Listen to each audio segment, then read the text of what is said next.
Hunter Biden makes false and insulting claims about Melania Trump that could land him in a courtroom getting sued.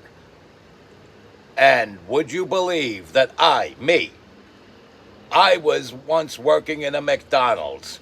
And we'll talk about all of that on this episode of the MC Too Tall Show. Illuminati is a thing you need to watch out for. They want to depopulate and save us so much more. World domination, I'll get into that later. I'm hardcore, fierce and sexy. You're just a hater. You deserve the ridicule because you're an absolute zero. I'm the keeper of the chalice, a rock and roll hero. I'm not an idiot nobody listens to, because I'm not a failure in life like you. Let's talk about Bill Gates and the mark of the beast and the orgies in the streets at the Catholic feasts and Bill and Hillary's human trafficking ring. And George Soros got the money to pay for everything. Socialism is for losers, working for the devil. Chumps that can't fight, they ain't on my level. It takes an evil one to try to debunk and doubt it, so I'd rather die than stop talking about it. Watch out, watch out, watch out, watch out. Watch out for the Illuminati. Watch out, watch out, watch out, watch out. Watch out for the Illuminati. Watch out, watch out, watch out, watch out. Watch out for the Illuminati. Watch out for the Illuminati. You're watching the MC Too Tall Show with your hardcore, fierce, and sexy host, the master of sound quality, MC Too Tall. And I want to give a shout out to all my people out there working at fast food, especially people out there overseas that work in McDonald's in countries where you're allowed to serve beer in McDonald's and serve them freaking tap beers to go in the styrofoam cups. But I heard in Amsterdam you're allowed to sell beer in a glass, so like a nice tall friggin' frosty glass.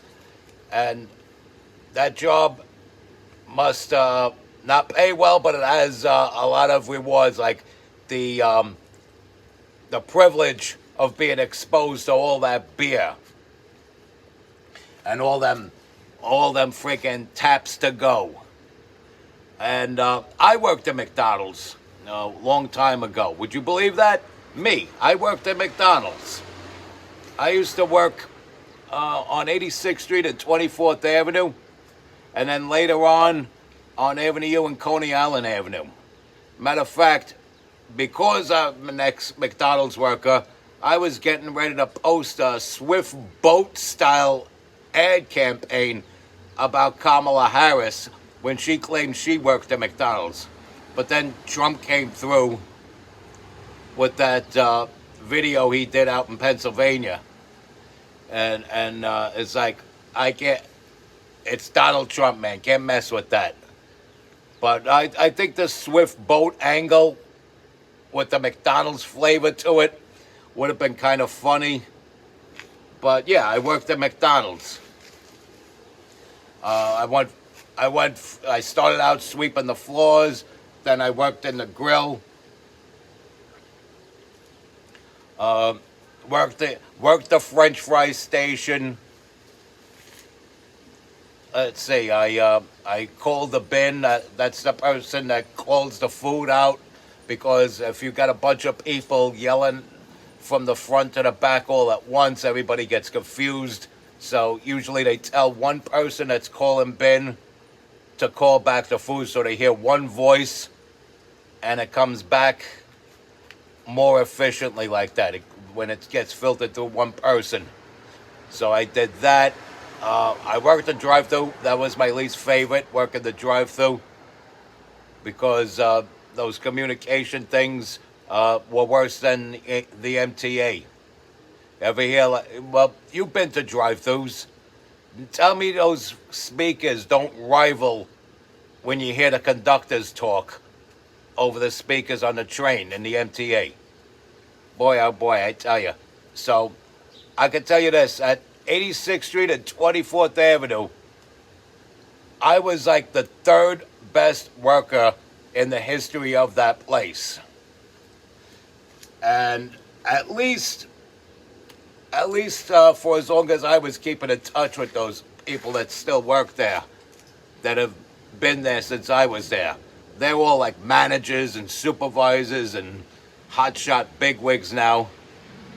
They get to wear the little arch on their shirt, but they're making like real job money. So, when you get up to that position, the money truly is no joke when you get up to that position. But, you got to stay in it for years. Every last one of those people didn't see their first real check until their 9th or 10th anniversary working for the joint. So, shout out to them for sticking it out that long. But you got to put in a long time to achieve a decent wage. And that is the God's honest truth. I've been there. I know it. And as I was saying, I was the third best worker. You had Hector. You had Hector, who eventually became a mailman. You had Dwayne, who was one of my best friends in the place. He was like my best friend when we both worked together in that McDonald's. And, yeah, he ended up owing me money. He left. He became a manager, left in disgrace, and he ended up owing me money. I don't want to get into that, but it was a very controversial thing, and I don't want to get into details on that because I don't want to embarrass the guy. But he's somewhere owing me about $3,000. Who knows how much it would be if I wanted to be a dick and charge interest on top of that. But it's neither here nor there. I'm not looking for him. I'm sure I won't see that money. I'm sure he'll come up out of the woodwork and ask me for money before he comes up with the money he already owes me. But you get people like that. Sometimes you gotta look at the money that people owe you as you paid for their plane ticket out of your life. But I was the third best employee. I was the third best employee in that McDonald's on 86th Street. When I was so good at that McDonald's that when I went to apply for the job at the Coney Island Avenue and Avenue U McDonald's, the supervisor there tells the GM, hire him. I get hired. I'm already a crew chief as soon as I walk in the door, and I'm like that for 3 weeks, and they bump me up to assistant manager. And I was probably the second or third best manager in that joint during my tenure there. I was pretty much running things, doing things in a more organized way than the revolving door of first assistant managers that were in that place. And you had people that were a little on the jelly side. They wanted to kick my ass. They would take their frustrations out on people that didn't have as strong a personality as me and start choking them out in the drive-thru and stuff like that. And yeah, it was pretty strange. There was a lady manager that used to give me a hard time, like would suddenly go into a competition with me. It's like, don't do that. It's like, we're all here, we're all making chump change for McDonald's. You don't have to politic and cutthroat over hamburgers. What are you doing? Let me do me, you do you. Apparently, it was because she had a secret crush on me and she wanted to do me. And do me baby like Elisa Morgan and shit. But yeah. I did that. Also, I moonlighted. I did like 1 or 2 days a week at the Bay Parkway McDonald's, which was pretty cool because I was able to walk to work again for at least 2-3 days a week. And it was nice, There was a guy, Tony, God rest his soul. He worked with my father a long time ago in the Waldorf Astoria. And like my father chose to just stick with his retirement, use his retirement time to do a little house maintenance, go to Atlantic City and stuff like that, and train our dog that turned out to be a very good dog. God rest all their souls in holy heaven above. But this guy Tony decided post-retirement gig. He's already making a pension from the Waldorf. He decided, you know what, basically, the older guy that you see, collecting the trays, throwing the stuff out, because it's something to do with his time. That's why he did it. He didn't need the money. He was just, something to do with his time. Get out, something to get out of the house about. Which was pretty cool. So it was so funny is that both my brothers worked in the Waldorf. My father worked in the Waldorf with this guy, and I end up working with this guy a couple days a week at McDonald's. So that was pretty cool. He was like a family friend. He would come over once in a while to entertain me. He would make like he was amused by my comic books and stuff like that. And he had one-liners about the boss they had at the Waldorf. That was pretty cool. I liked Tony a lot. What's weird is that the freaking guy that was my general manager at 86th Street McDonald's ended up getting bumped up to the position of the general manager that hired me. So I get hired by this lady, and then this prick comes in and bumps her off the table.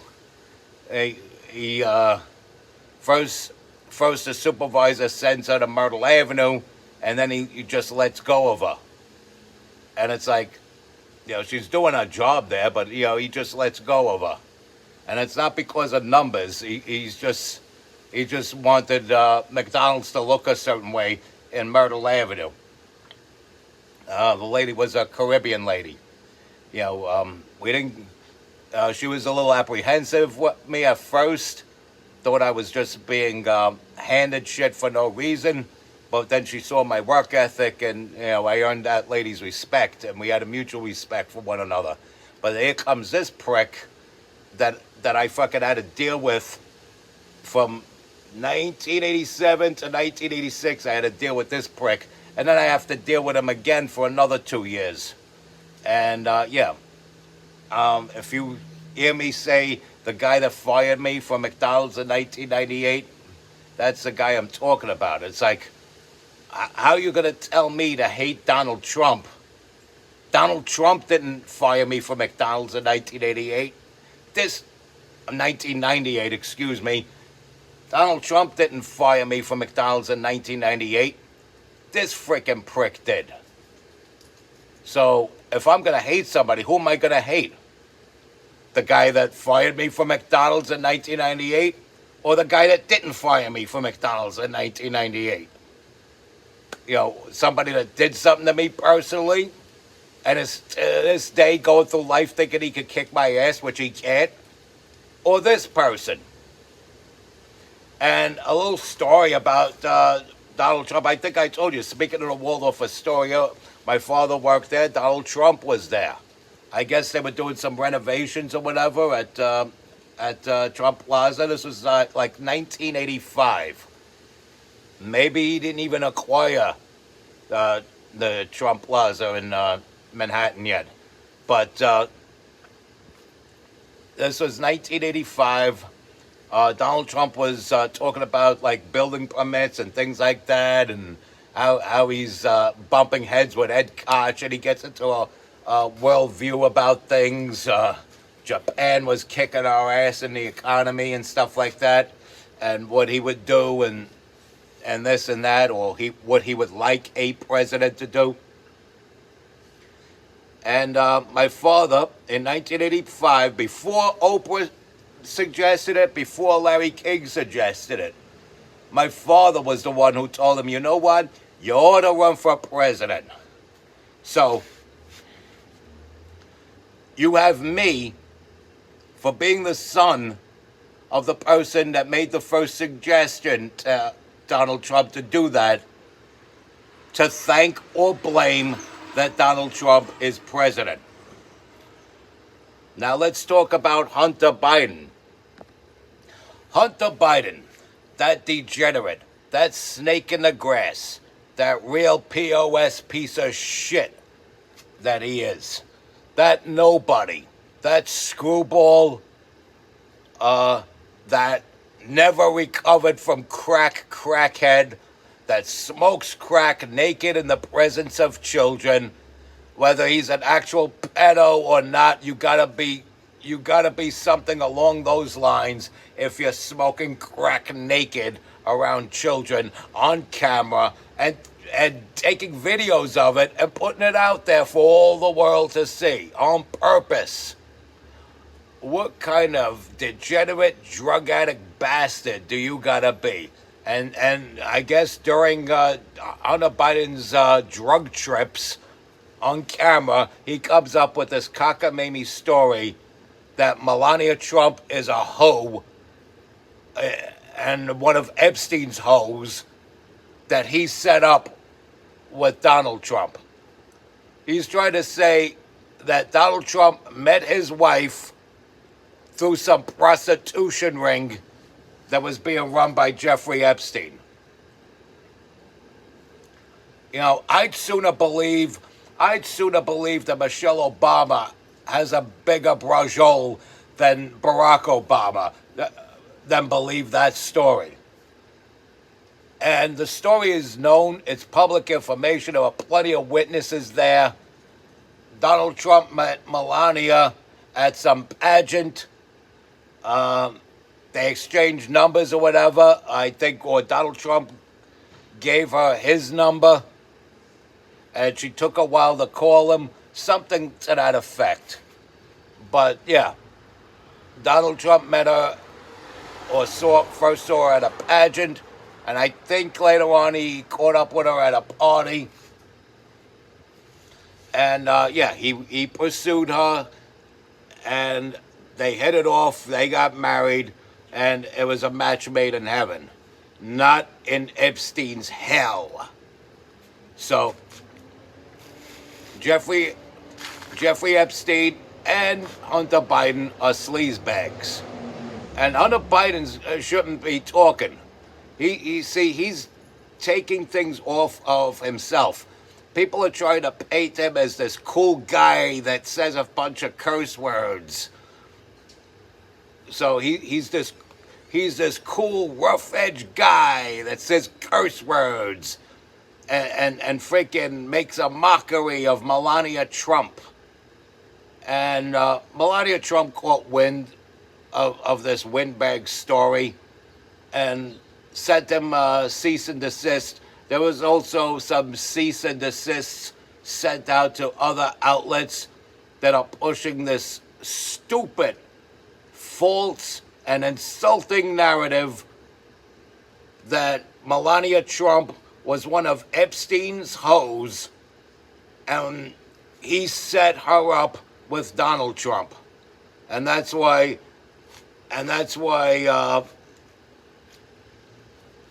nothing about Epstein is being released. Epstein was never a Trump guy. Epstein was always a Clinton guy. He's buddy with Clinton. And the photos of Bill Clinton with Jeffrey Epstein are more damning to Bill Clinton than any photo of Donald Trump with Epstein could ever be to Donald Trump. This narrative is as false as anything else that comes out of a Democrat's mealy mouth. These sons of bitches, they just want to lie. Let me tell you something. Hunter Biden is a punk. He's a punk. Yeah, he's about my age. We're about a year apart. I'm a year older than Hunter Biden. The facts be told there. I'm about a year older than Hunter Biden. And you would think a guy his age, 54, 55 years old, I'm going to be 56 this September. You'd think a guy his age will be considered like an OG that's experienced real life, and the only thing he's experienced was drugs. Okay? And he's not a recovering addict. He's still heavily wasted. Every other word out of his fucking mouth is a fucking curse, that fucking piece of shit. So yeah, he's not a rough-edged, tough, old school guy like me. He's not an OG. He's not an OG from the neighborhood like me. Okay? See, me, people know me in the neighborhood. They know me as among the best of the best. I'm like the best in any given room at fighting, fucking, and making money. Let me tell you something. I make money, okay? Hunter Biden's whole life is chump change compared to me. Okay? Chump change. Hunter Biden's whole life is chump change compared to me. He's got some business talking about Melania Trump. That chump has some business. He's got no nerve. He's got no nerve. He's got no balls. He goes on these little interviews with what's his face from that stupid podcast. And this guy doesn't believe what he's hearing. He's just going along with it to kiss his ass to get clicks. He's one of these clicking, clout chasing boys. Another guy that'll never be as OG as me. Let me tell you something. I paid my dues in life. You know, you got some old people that are just the old fuddy-duddies that when they give you advice, you better let it go in one ear and out the other, because I don't know what the hell they're talking about, because you look them up and down and you see that they're fucking losers. I'm not that guy. I'm not that guy. I'd rather die than be that guy. Hunter Biden, he's that guy. He's a pampered, prissy pansy that rode on his daddy's coattails, and when it comes to money, he really doesn't know how to make money. He really doesn't, outside of dropping his daddy's name, outside of dropping his old man's name, Hunter Biden doesn't know how to make money. That's his go-to means of making money, dropping his old man's name. And he thinks that's what's going to make him money. You know how many times I could have said the name Luke Krantz in Manhattan and could have gotten connections and gotten paid, but I believed in paving my own way and creating my own lane, and that's how I did the music thing. My father knew the freaking Bee Gees, okay? My father knew the Bee Gees. My father knew Ice-T, okay? Later on in his career in the Waldorf, he got to meet and make friends with Shaq. True story. True story. He was friends with Frank Sinatra and Burt Reynolds. True story. I could have dropped my pop's name, but I created my own lane instead. And I wish to God my father was still alive to see where I came in life and all the different diverse careers that I've had in my life. Not just McDonald's, obviously. Auto technician, station agent for the MTA. Hell, I even worked at a bar as one of the top bartenders amongst the guys that worked the bar in that joint. I was the best amongst the guys that worked that bar. But you know how it is, you know. I'm not going to make as much money as the broads for obvious reasons. Ooh, and it's all good, you know. I ain't hating on chicks for having nice tits and making money from it. You know, it is what it is. I did pretty well though for a guy that worked a bar. But anyway, I know I wasn't a stripper. I was a freaking bartender. You people jumping to conclusions out there. But Hunter Biden apparently thinks he's a stripper. He likes stripping down to his freaking birthday suit picking up the glass pipe and smoking it, with little kids running around in the background in his videos. Oh, but that's Russian disinformation. That's Russian disinformation. Get the fuck out of here. How do you say get the fuck out of here in Russian? Oh my God. Yeah, so yeah, he hasn't paid his dues like me. He hasn't paid his dues like me. You know, fathers are supposed to build people up, help encourage them to pave their own way. Okay? What did Hunter's father do?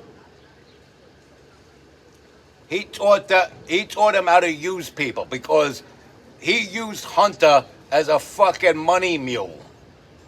Okay? Joe Biden used Hunter like a money mule.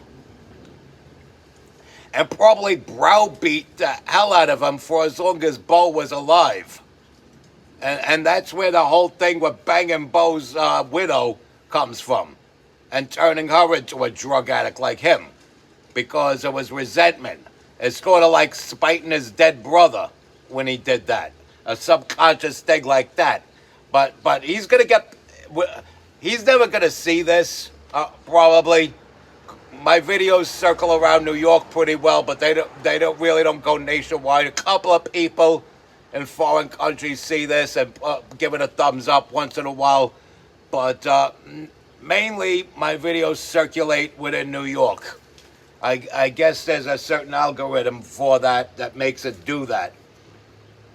So Hunter Biden ain't going to see this. But if and when he ever does, I know he's going to get pissed. But let's be real. That's the subconscious mind and what the subconscious mind does.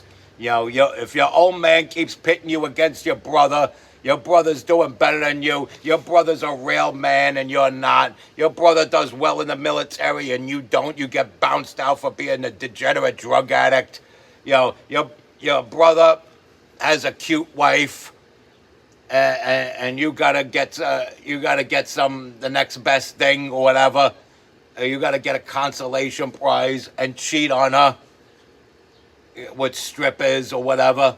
Okay, and all of a sudden your brother dies. Then you're like, yeah, where's your great, better Biden brother now, pops? And then you start banging your dead brother's wife, and you freaking turn her into a drug addict. And get into like crazed scenarios where you get a fucking gun, and then she takes the gun from you and leaves it in a dumpster near a school. In some supermarket parking lot near a school. So Hunter Biden's a hot mess who's got no business trying to tear down the First Lady. The First Lady of the United States is a picture of class. Melania Trump, just bursts with fucking class. And this classless son of a bitch bastard who's jealous of her glamour, which is kind of weird for a guy to be that way, but he's jealous of her glamour and wants to tear her down by calling her a skanky-ass prostitute in not so many words. Basically, he's saying in a roundabout way, she was a skanky prostitute being pimped around by Jeffrey Epstein and that Donald Trump was some kind of cuck that fell in love with a hooker and married her. That's what he's trying to say. But last I checked, Hunter was the one that used to call hookers all the time, not Donald Trump. Donald Trump did not have to call hookers, okay? Donald Trump could just walk into any freaking pageant and just peek his head backstage and say, hey, anytime he wanted to. Dude was a freaking billionaire, and all the chicas wanted to get with him. Let's be real with this. Okay? So, that was his past life, though. He doesn't do that anymore. Okay? He's a married man. He's got a nice family. He's got a supportive family, and the first lady is the most glamorous first lady that has ever been first lady, at least of my lifetime. Because when I was born, Pat Nixon was the first lady. So you got to go down the line from there. Pat Nixon, Betty Ford, Rosalind Carter, Nancy Reagan was pretty glamorous too. She used to be an actress. Nancy Davis was her maiden name. You know, she was pretty classy in her own right. You know, Barbara Bush seemed like an angry, grouchy grandmother, and it turned out to be so. And I'd be an angry, grouchy grandmother if my granddaughters were running around getting drunk. And it was them that chose their husbands, not the other way around. Which in her generation, that wasn't considered ladylike. I mean, I'm not saying it is or isn't. I'm just saying it wasn't considered to be so whenever amount of 1,000 years ago, Barbara Bush was a little girl. So please don't shoot the messenger here. But yeah, that's what you had going on. And come on, Hillary Clinton, classy, glamorous, get out of here with that. Get out of here with that. I mean, Laura Bush was pretty cool, but she wasn't like the freaking glamour queen of glamour queens. She looked like some nice lady you would wave hello to at a PTA function. You know, she wasn't particularly ugly. She wasn't particularly glamorous neither. She seemed like that nice lady you wave hello to at the PTA meetings. And you know, who came out of that? Michelle Obama.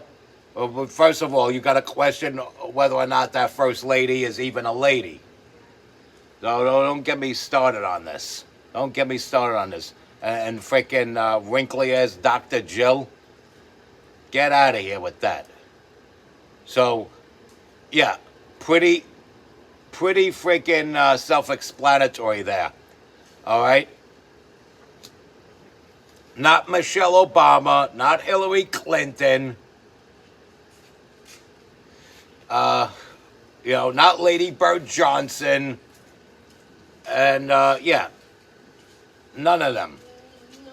None of them had as much class and glamour as the current First Lady of the United States. Matter of fact, the FBI found her so stunning that they staged a Mar-a-Lago raid just so they could rummage through her underwear. Those sick freaks. Hunter Biden doesn't know what he's talking about. The FBI, because they were working under Joe Biden, probably stole a pair or two of Melania's underwear to bring it to Joe so Joe could keep one and give the other one to Hunter so they could stand there side by side sniffing it. And freaking Hunter probably laced his with his issue of Melania's underwear with freaking cocaine to make the sniffing even more interesting. Who knows? Who knows with these sick bastards? So, yeah, Hunter Biden didn't pay his dues in life like I did. Okay? You got people that are the OG that you listen to, that you take sound advice from. They're the people that you could look up to like they're your big brother or like a father figure or an uncle or a life coach. That's where I would come in. I'm very good at that. I'm very good at that because I experienced life. That's why I do that. That's why I'm so good at giving advice. Because I've been out there and experienced lives that these people have yet to live. Then you got people around about my age, like Hunter Biden, that have been pampered their whole life. They never paid dues. They never pull their own weight. They're chumps. And when they come through with advice or insight on a worldview or whatever, you have every right to look them up and down, let whatever the hell they're saying go in one ear and out the other and keep it moving. And not listen to a word. And make it obvious to them that you ain't fucking listening to them. You must make it known. You must make it known to these losers that they're losers.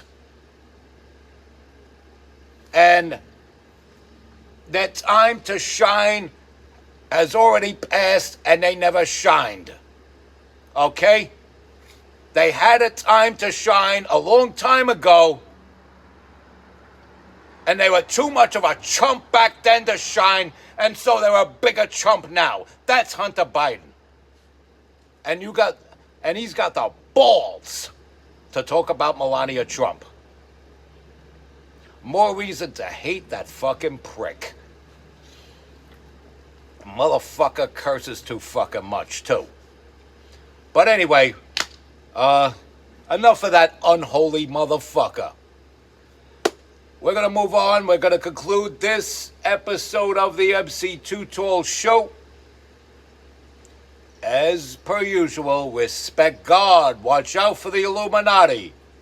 Follow and share my content. Subscribe to my page. Do not be gross. Stay strong. Keep kicking that slang. Hiss your boy in the building. Hip-hop legend, recording engineer, underground rock and roll hero, OG New York City goth scene ambassador, MC Too Tall.